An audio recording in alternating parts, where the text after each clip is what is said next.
Hello, everybody! Welcome back to the Untitled Sickos Project. I am the MaskedAura, and alongside you joining me today is... Nickman, yes, it is Nickman. It is the deep man voice of the Sickos channel here to join today, here to join Luke to talk about the UFL and a lot that's been going on, both good and bad. And unfortunately, for this time around, it's mostly been the bad. For those who just purely haven't been paying attention to, this channel's origins really starts off with, I think, two main ingredients. And those ingredients being an NHL video game and spring football leagues. I've been a fan of it myself for since 2019, since the AAF. I've been a fan of it for about ever since then. I've watched about, I want to say, like roughly like 85 to 90% of the games. And to see what we have heard during spring training, it's not good. So what we wanted to do today is, I think this is like a week zero for the UFL. A general discussion that we're gonna open up to you. We would like to know your thoughts in the comments below, where we have the UFL again, and they're making headlines, but not in the greatest sort of light. Unfortunately, on the 14th of March, Chris Van Benini broke the news that the UFL owners are accused of breaking the laws in the ongoing CBA.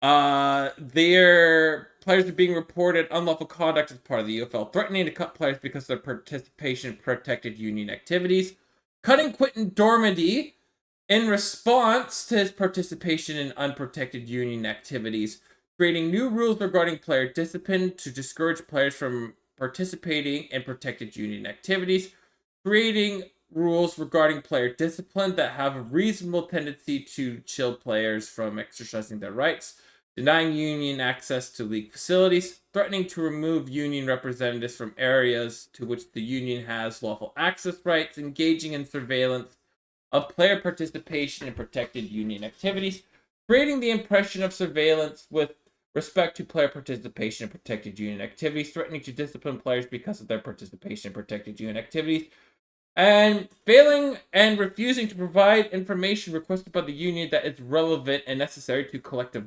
bargaining. So they have sent this out, and if the UPA continues to work directly with the UFL players to advocate a fair contract to be signed before they want to try basically work before the season starts to get something going. Yeah.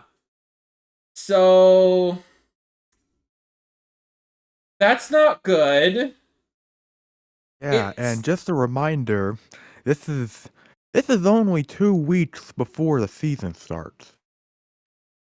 I I don't see a world where they don't start week 1. But I have a feeling, due to this current labor dispute, we're probably going to see some of the sloppiest football that we've seen for spring football. I think there's a lot of nonsensical drama that's going on with it, and I mean, you had the quarterbacks in late February do a walkout because they put the raises that the UFO was giving them an insult. And I think they're getting Yeah, paid. What's the rumor salary, like 60 to 55,000 it's per year? I think it's around there. I'll check. But yeah, you mentioned that, and it does note in that tweet that you mentioned, it does note how on February 22nd, all 24 of the Leeds quarterbacks signed a letter sent to Russ Brandon, UFL CEO and president, and Daryl Johnston, UFL EVP of football operations, calling the Leeds CBA proposals unacceptable and insulting. So that was basically what happened in late February. As for the quarterback salaries of what UFL quarterbacks make, um, let's see. Yeah, so I think last year, this is just what it said for last year. The base salary was $55,000. 4 months of work? That's that's amazing. For 4 months of work? Like, I'm all for players getting more money. I'm all for that, right? But Yeah. this is only a 10-week season.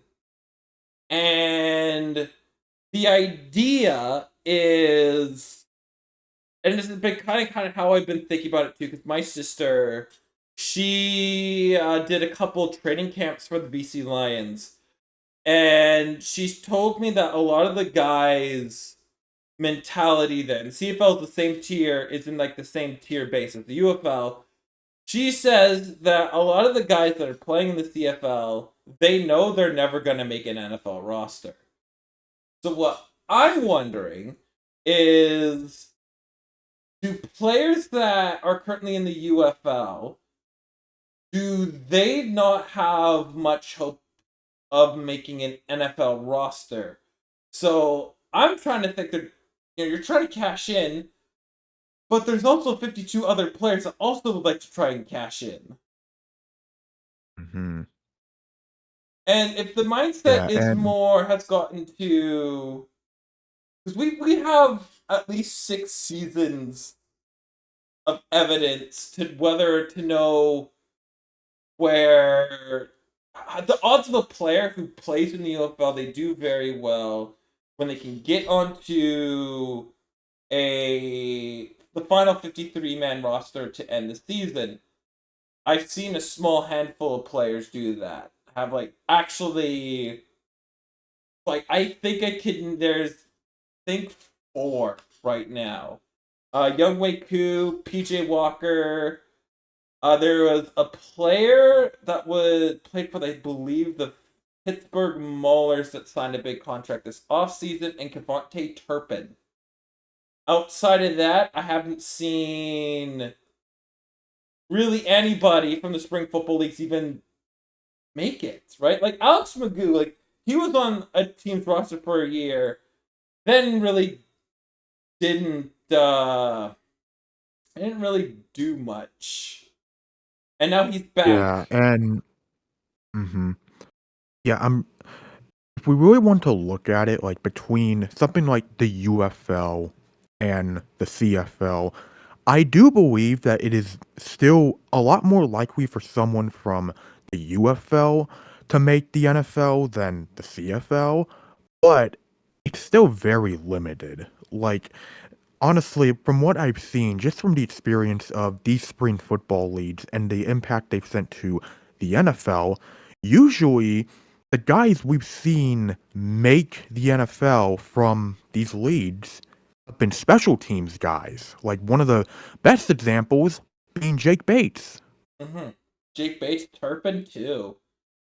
Turpin was, and he's done very well for the Cowboys. And Hmm. he signed a 3-year, $18 million extension with the team too, which is congratulations for him. But like all the other positions, like I don't need quarterbacks. I don't need quarterbacks, but like running backs, tight ends.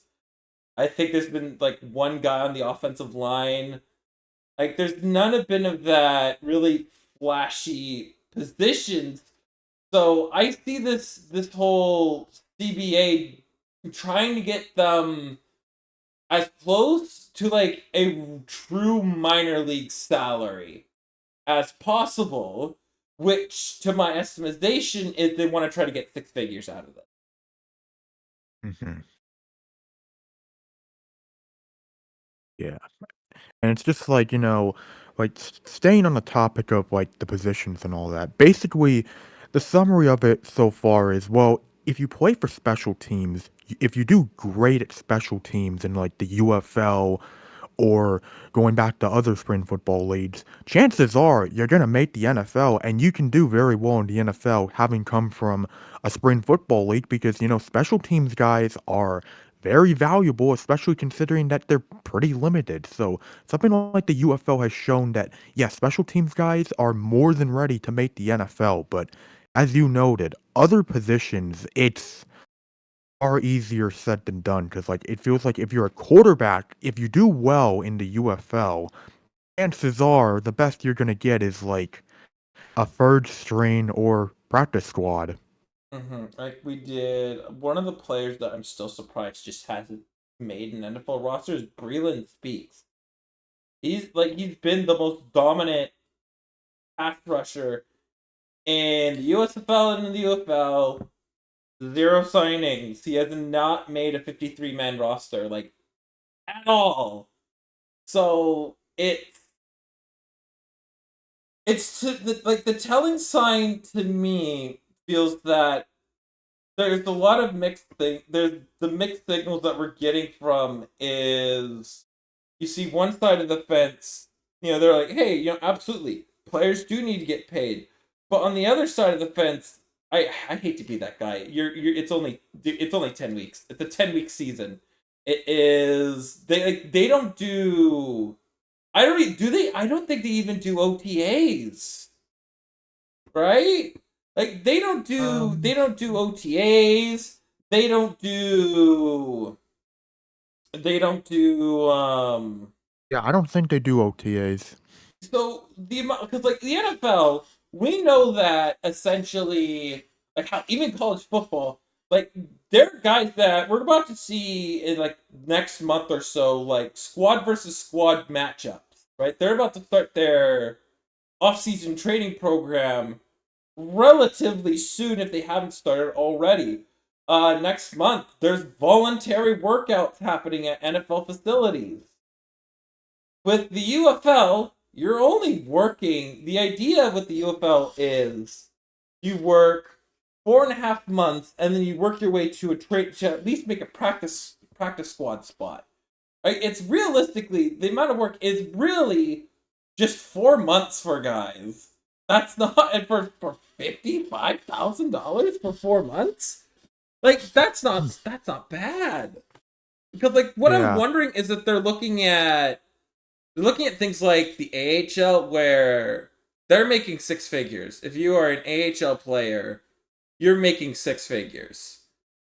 mhm. You're making good money in the AHL. Like if you're just an AHL level like grinder, you could have an entire career in the AHL and net really good money.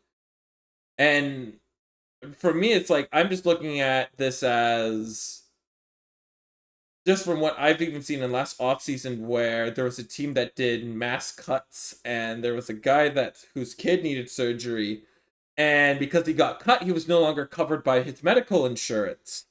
So I'm wondering if they are working something like that or they're just trying to flat out to try to get six figures for themselves, which I mean I I'm I don't know. I'm not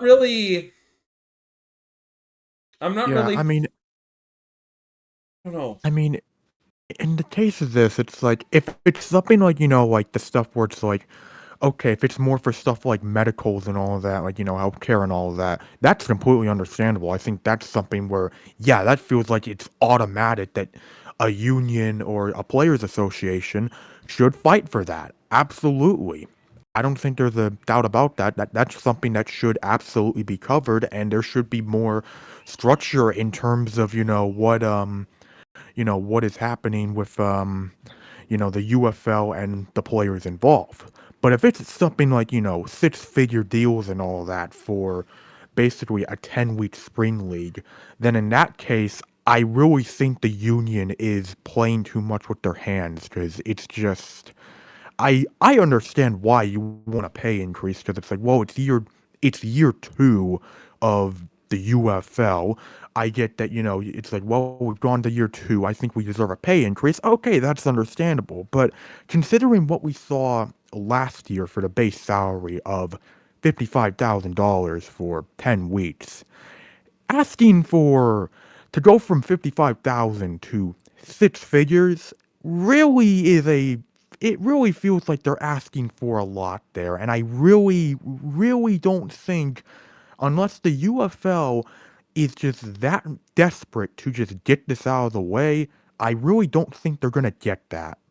And like to me, it's usually because there's no independent owners of the team yet. They're still trying to find buyers for these franchises, and you have to. There's a line that they're trying to toe to be. You need good players, and I don't think you can go for former Division 3 or 2 athletes, guys that are not in the greatest shape right now, to say, "Hey, come play football in 1 week."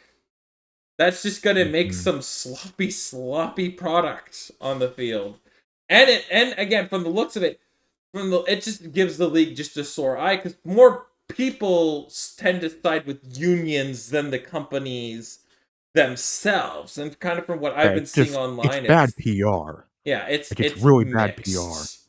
There's a lot of worries that they might not even play week 1, which is something that I'm a little bit concerned of too. Cause Yeah, I mean, I don't think it will go that far, but that's basically like the nightmare scenario for the UFL. If that happens, then oh boy. And as for Quentin Dormady getting cut, I'm kind of surprised by that too, because I think the dude's a starting quarterback at the Spring Football League level. And if they're doing these unfair practices, then it's like, what the heck? And it does seem suspicious too, right? Because he wasn't the only one. There are quarterbacks that have straight up just said, you know what? I'm just going to retire instead of playing the year out. And that's been the surprising thing too, because there's a lot of guys that have been like you're right in the middle of camp, and you're going to retire rather than play. I mean, the only way I see this is that there's no guarantee that if you were to get hurt that you're going to be medically covered, which I mean, we saw from the first edition of the AAF where everybody lost their medical benefits in one fell swoop. Mhm. So, I mean, I feel for these guys, but like the same time, the only way I would agree to like a significant pay increase is if you're going to add another 4 weeks to the season. That's the only way I would find it to be any sort of acceptability. That's the only way I would accept it. Like, we already, like, there's, like, the only good news is that there's rumored expansions. Yeah. And apparently from, like, the surface dwellers, they're, like, saying it's about, like, a 70 to 80% chance that Seattle's going to be one of them. Which, hey, I Mhm. love that. That is awesome. We have a stadium that you people can use. That's an easy, that seems to be, like, a relatively easy find. So, Yeah. I think that is a positive, but like then at the same time you've got massive labor disruptions. Yeah. So I By the mean, way, on the note of expansion, I do just wanna mention something that I heard that I find to be a really interesting rumor going around regarding the UFL and expansion. Apparently, I've been hearing that because, they're getting that new, stadium built in the future, I'm hearing that Hawaii could be a potential oh option. yeah, I've heard Hawaii. I've heard Hawaii. I've been hearing it's Seattle, Hawaii, or a team in Ohio. Yeah, probably Columbus. Yeah, Columbus and Canton. I'm hearing Canton because like you've already built. That seems just like the easiest direction. You've already built there's a stadium that's already there. There's a relationship that's already established between the two. I think it's a very symbolic stadium. Like I'm always for like the Hall of Fame preseason game. It's garbage football, but like it's so symbolic because Yeah. just outside their door, thus hosts the greatest players that have ever played this sport. And I like that team is. inspirational as all heck. So I would love to see. I would like to see them go to Columbus, but they're looking at expansions. But like, I can't.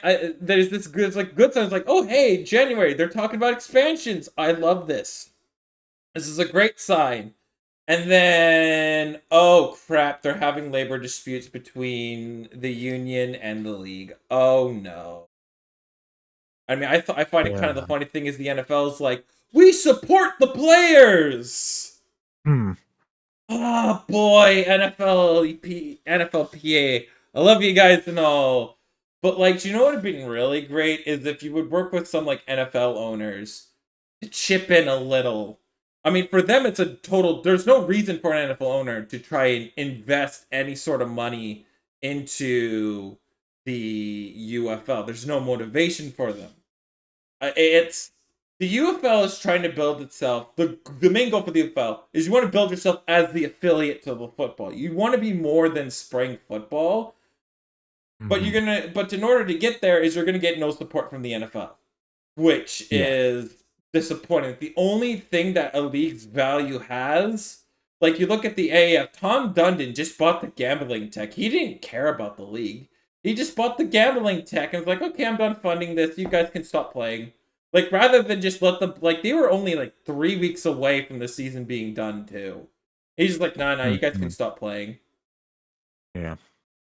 So Yeah, it's a massive uphill climb for the UFL in terms of what their long-term goal is, and that's of course, to be something more than just a spring football league, basically be like the NFL's minor league system, which that would be a wonderful thing to have, but as we've noted, the NFL is not willing to help, so the UFL is basically having to do all the work by themselves. exactly. Like this is and it's something that we mentioned like in the podcast. We mentioned like the good like we're getting all like if you think of it this way, they're getting all four well, I think at least 3 points of kind of the points that I've made that either it's going to shut down the UFL or build it as the minor league affiliate or just kind of exist as its own entity.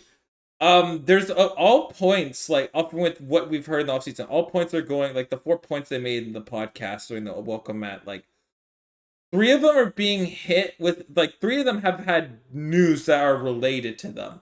That is, I think the UFL just being existing just as the spring football league. It's hey, here's spring football for 10 weeks. The fact that it's like we haven't heard the union threaten to stop the season, which is the good news of it just running and they try to work this out in the off season. I hope they can. And then we got the rumor that they might not play this week. And I said 5 to 10 years. Good lord, this UFL might stop after two. Or Yeah, so it's maybe like three. Maybe it's like three. there's like it's like there's the best case scenario, there's the most likely scenario, and then Mhm. there's the nightmare scenario. And it's like you don't want the nightmare scenario, you want the best case scenario, but the most likely scenario wouldn't be a bad scenario. It's Mhm. just I look at the positives and the negatives for the UFL. And, this does, tie into what we've been seeing about the whole union dispute. And for me, it says I'm less worried about how this will impact them now, but I am interested in what does the long-term outlook look for the for look for the UFL. What does the long-term outlook look for them? What is the long-term plan here? Because we look at like the positives and the negatives right now for the UFL. And what I really think of one of the best ways to look at what's gone right for them and what's gone wrong for them is looking at stuff like how they're doing on TV and how they're doing attendance wise. Because on one hand, they're doing very well with the TV ratings. Like Fox and ESPN are very happy with what they've seen from the UFL. And like TV wise, like the TV markets, they're doing really well. And that is easily the best thing they have going for them. But on the other hand, you look at how the attendance has, in the nicest way possible, been pretty bad. Like the Mm-hmm. UFL has had attendance issues, and I mentioned this on the podcast, and I'll mention it here.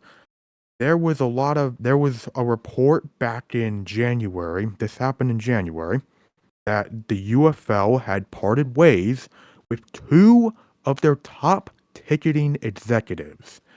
And one of the big reasons this happened is because ticket sales for the UFL ahead of the season had been very underwhelming.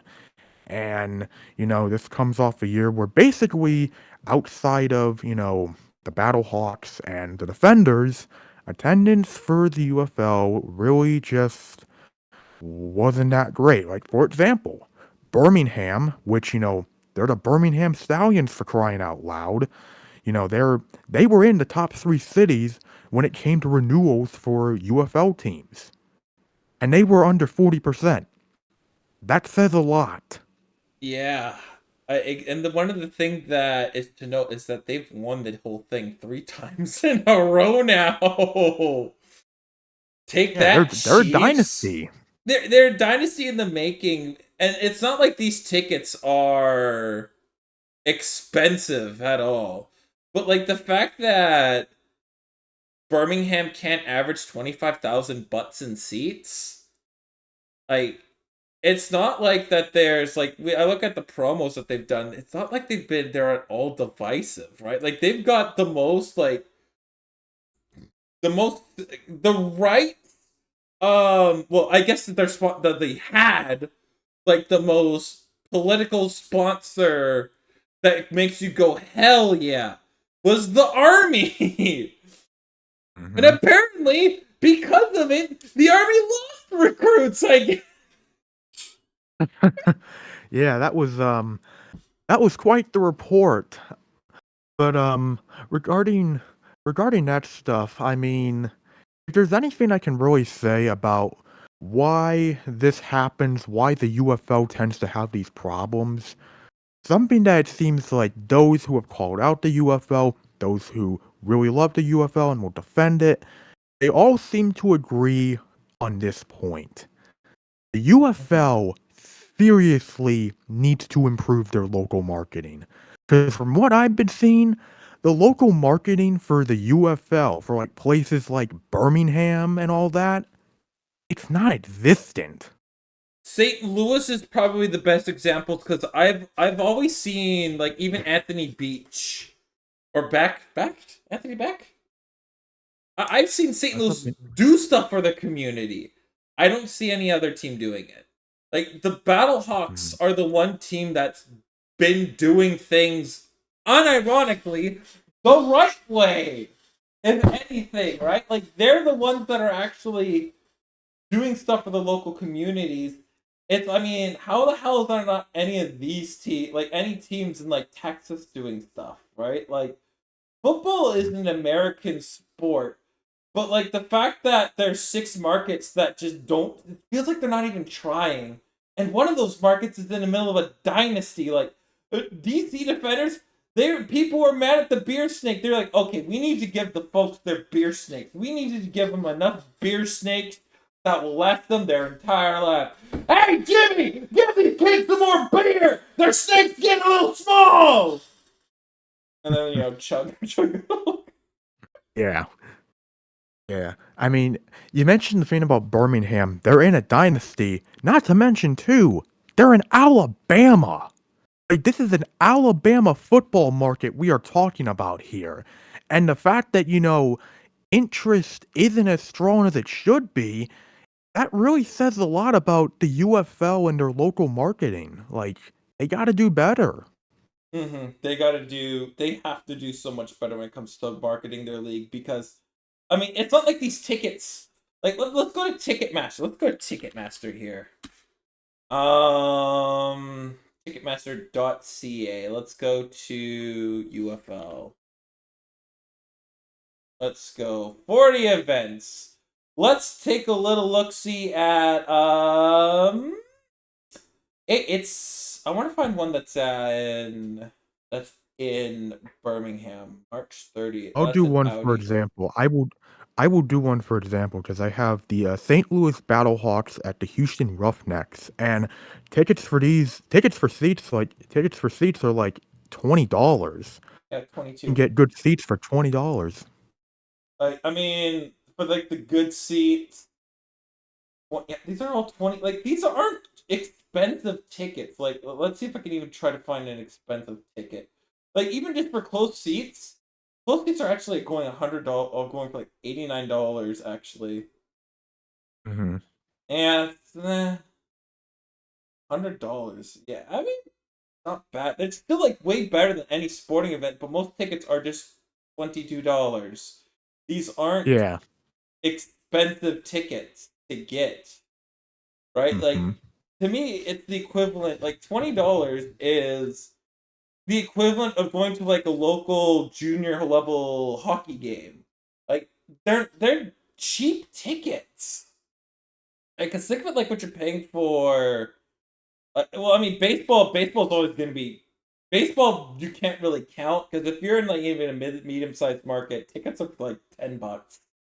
They're Yeah. cheap, but like thinking for like college games, some game like if you're thinking like if you just think like base level SEC, some of these tickets are like 70, $60. And hell, Mhm. Kyle Stadium for Texas A&M, they're over $100. Yeah. In Texas, $20 gets you good seats. I don't know what they're doing because like one of the things I remember what the USFL did, they advertised every commercial break that tickets are only $20 and kids under 8 get in for free. That was their advertisement. Right? And even like the XFL, they didn't have troubles with tickets. They didn't have troubles at all. God, I miss Yeah. Vegas. I miss Vegas. I miss that stadium so much for all the wrong reasons. Like I wonder Yes. if just You gotta remember, it gave us Guardians versus Vipers.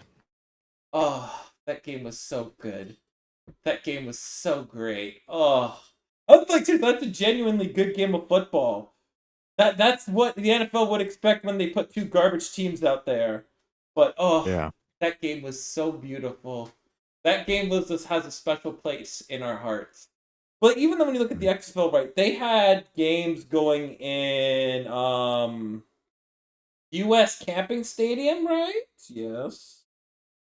You Was it yeah, yeah, yeah. Orlando. That was Orlando, yeah. in Camping World Stadium. Mhm. They still Yep. were filling out seats. Like the average attendance for the XFL, I think was averaging the upper 10,000s.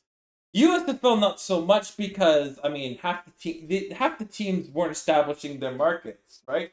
Like the Yeah. UFL did something smart. They picked the Roughnecks over the Gamblers. They gave the Gamblers roster to the Roughnecks. That's what Mhm. they picked teams that people were most likely to follow. I wonder if maybe Texas just has too many teams.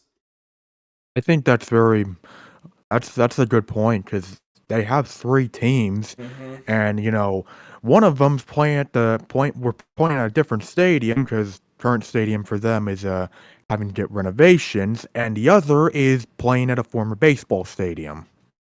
Is it Rice that's going for renovations, or is that Texas I believe 'cause States? I know it was the Roughnecks that Oh, had to that's deal with right. this That's right. That's right. Because yeah, let's see. like the weird thing about it is like I think there's this bottleneck in Texas where I mean you can't get rid of the Renegades. The Renegades have won it. They won the XFL championship. You can't get rid of them. And then Yes, yes, it gave us Bob Stupid too. mm-hmm, gives us Bob Stupid. They won it at 4-6, which is that's just wild.